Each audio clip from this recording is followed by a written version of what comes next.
অহা 28 তাৰিখে মই অসমৰ কলেজসমূহৰ অধ্যক্ষসকলৰ সৈতে বা 29 তাৰিখে মই অধ্যক্ষসকলৰ সৈতে এখন ভিডিঅ' কনফাৰেন্স কৰিম।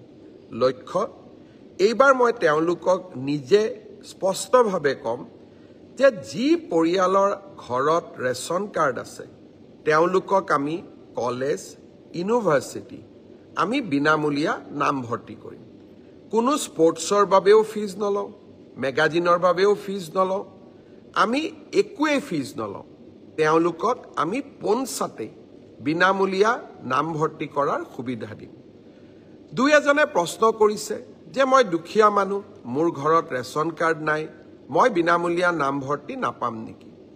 আপোনালোকে বিনামূলীয়া নামভৰ্তিৰ সুবিধা লাভ কৰিব, কিন্তু তাৰ বাবে আপোনালোকক এখন ইনকাম চাৰ্টিফিকেট লাগিব।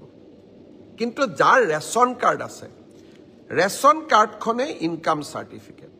তেওঁক আৰু অতিৰিক্তকৈ কোনো বেলেগ প্ৰমাণৰ প্ৰয়োজন নাই।